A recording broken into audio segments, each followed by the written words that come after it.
Vamos a mais uma promessa do Senhor para você, para que você tome posse nesse dia.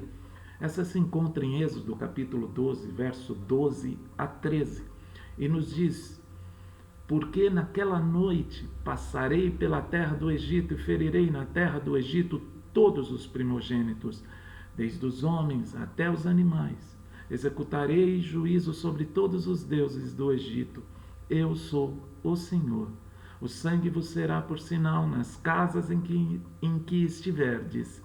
Quando eu vir o sangue, passarei por vós, e não haverá entre vós praga destruidora, quando eu ferir a terra do Egito.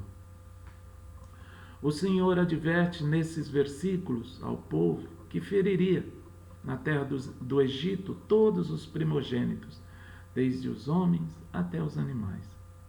Mas ele os assegura que o sangue seria por sinal nas casas. Ele diz: quando eu vir o sangue, passarei por vós, poupando da morte o primogênito da casa. O que havia de tão especial no sangue? Para o israelita, o sangue significava que eles tinham um substituto, que um cordeiro havia morrido em seu lugar. Seu pecado fora uma ofensa capital. Deus estava vindo julgá-lo. Mas quando os israelitas olhavam e viam o sangue na porta, eles sabiam que estavam cobertos. Na primeira Páscoa, os israelitas esperavam o juízo de Deus. Por toda a terra, eles ouviam seus opressores egípcios lamentarem a morte de seus primogênitos. Mas os filhos de Deus foram salvos pelo sangue do Cordeiro. A morte passou por eles. A razão pela qual a morte passou foi porque eles estavam cobertos pelo sangue. Quando Deus foi à casa de um israelita, ele viu o sangue na porta. Quando olhou para ela, disse: alguém morreu nesta casa. A pena fora executada. Para usar o termo técnico para isso, o sangue foi uma propiciação. O sangue afastou a ira de Deus.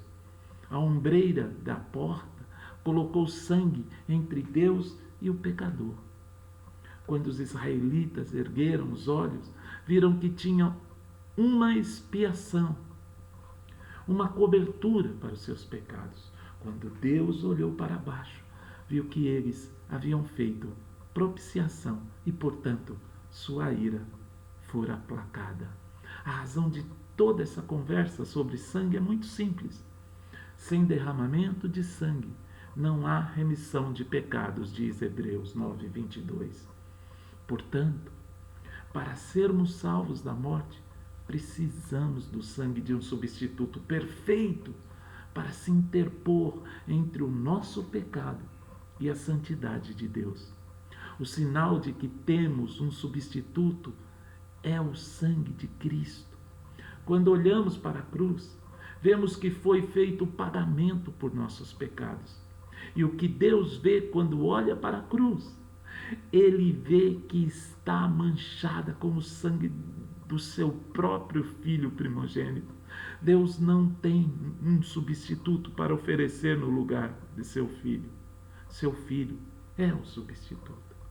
E quando Deus vê o sangue de seu filho, ele diz: basta, minha justiça foi feita. O preço do pecado foi totalmente pago. A morte passará sobre você e você estará seguro para sempre. O sangue na cruz tem o poder de salvar, porque é o sangue mais precioso do que qualquer um outro em todo o universo. Não há sangue mais precioso do que este, o sangue de Cristo. Ao contrário do sangue, até mesmo do mais perfeito cordeiro, ele tem valor infinito.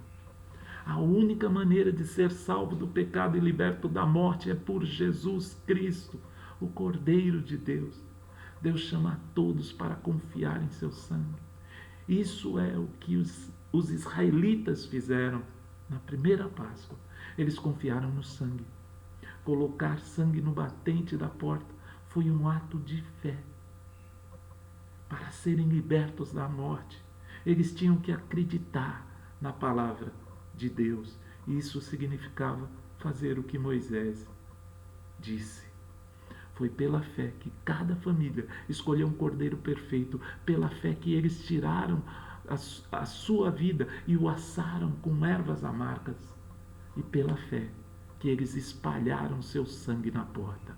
O sangue era uma confissão pública de sua fé, um sinal de que eles confiavam na eficácia expiatória do cordeiro sacrificial. Assim, eles foram salvos pela graça por meio da fé. Deus providenciou o cordeiro, isso é graça.